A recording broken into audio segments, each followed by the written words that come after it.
Baik, selamat berjumpa kembali dengan saya Tata Sugiarto. Kali ini kita akan membicarakan sosiodemokrasi dan realitas kondisi demokrasi sekarang. Sebagaimana kita ketahui, para founding fathers telah merancangkan kita demokrasi khas Indonesia, yaitu sosiodemokrasi yang merupakan bagian dari Pancasila, yaitu Pancasila sila keempat dan Pancasila sila kelima, yaitu tentang demokrasi dan tentang keadilan sosial.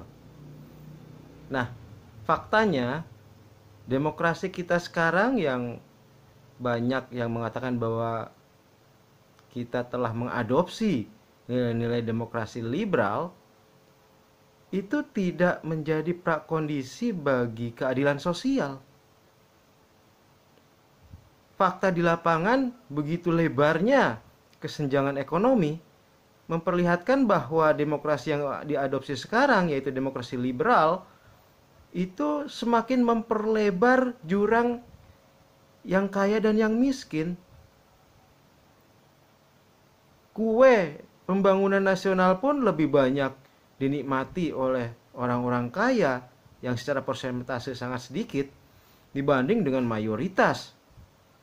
Mereka tidak menikmati kue-kue pembangunan itu. Artinya kesenjangan sosial semakin lebar dan semakin lebar. Nah, kenapa demikian? Karena dalam demokrasi liberal, keadilan sosial itu tidak atau bukan sesuatu yang dikejar secara langsung. Keadilan sosial itu ya seperti unintended consequences saja ya. Sesuatu yang diharapkan menjadi ikutan dari target demokrasi liberal itu gitu.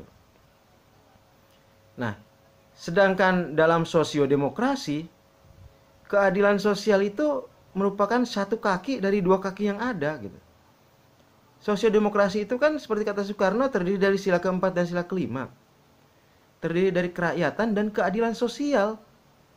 Dalam sosiodemokrasi ada dua kaki, kaki demokrasi politik dan kaki demokrasi ekonomi. Nah, demokrasi ekonomi yang dikejar adalah sila kelima itu, keadilan sosial bagi seluruh rakyat Indonesia. Jadi dalam sosiodemokrasi, keadilan sosial itu suatu mohon maaf.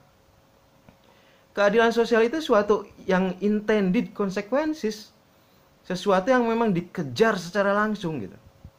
Berbeda dengan tadi, dengan demokrasi liberal itu, bahwa keadilan sosial itu adalah unintended consequences, sesuatu yang semoga juga tercipta dari pengejaran kebebasan pribadi, pengejaran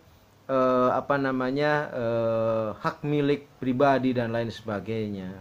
Jadi diharapkan dengan banyaknya orang kaya yang muncul, yang hak milik pribadinya semakin besar, maka akan berdampak pada naiknya juga kesejahteraan si miskin, misalnya seperti itu. Itu unintended consequences yang dilakukan di demokrasi liberal. Nah, tetapi dalam sosiodemokrasi Pancasila yang merupakan demokrasi khas bangsa Indonesia, keadilan sosial itu menjadi tujuan langsung. Jadi ekonomi yang dicapai bukanlah pencapaian ekonomi pribadi-pribadi, tetapi adalah pemerataan ekonomi. Dalam sosiodemokrasi tentu saja dibolehkan adanya konglomerat, dibolehkan adanya orang yang sangat kaya. Tetapi orang yang sangat kaya itu harus memberi manfaat yang sebesar-besar bagi orang di lapisan bawah. Nah, itulah sosiodemokrasi di mana keadilan sosial mengejar pemerataan dan itu merupakan intended consequences. Sesuatu yang memang dikejar secara langsung, tidak diharapkan sebagai dampak ikutan begitu. Baik, saya kira itu terkait dengan sosiodemokrasi di mana kondisi sekarang bangsa ini menjalankan demokrasi liberal di tahun 2023 ini, dan kemudian keadilan sosial itu tidak menjadi prakondisi ya. Demokrasi itu tidak menjadi prakondisi bagi munculnya keadilan sosial. Nah, ini harus kita pahami bersama, harus kita jadikan titik awal ya kesadaran sebagai bangsa bahwa kita tidak bisa lagi hanya mengejar kepentingan pribadi. Artinya kita tidak bisa semata-mata mengadopsi demokrasi liberal, tetapi sebagai bangsa kita harus juga mengejar kepentingan bersama. Dan apa yang telah diciptakan oleh para founding fathers, yaitu sosiodemokrasi Pancasila, itulah demokrasi dengan landasan yang sama dengan karakter masyarakat Indonesia. Bung Hatta katakan karakter bangsa Indonesia itu adalah, masyarakat Indonesia itu adalah sosialis gitu. Karena itu yang paling tepat, demokrasi yang dilaksanakan paling tepat adalah sosiodemokrasi. Demokrasi yang juga menjadikan kesejahteraan bersama, keadilan sosial sebagai tujuan langsung. Ya, di samping kebebasan pribadi, kebebasan memiliki hak milik, juga menjadikan kesejahteraan bersama, keadilan sosial itu sebagai tujuan yang dituju secara langsung. Dengan demikian diharapkan jika sosiodemokrasi Pancasila itu sudah diterapkan, maka kesenjangan sosial, kesenjangan ekonomi itu bisa dipersempit, dan kemudian kesejahteraan itu bisa lebih merata, ya.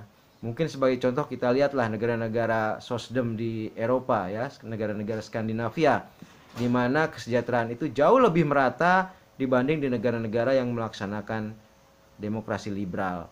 Baik, saya kira itu pertemuan kita kali ini. Terima kasih. Jangan lupa like dan subscribe.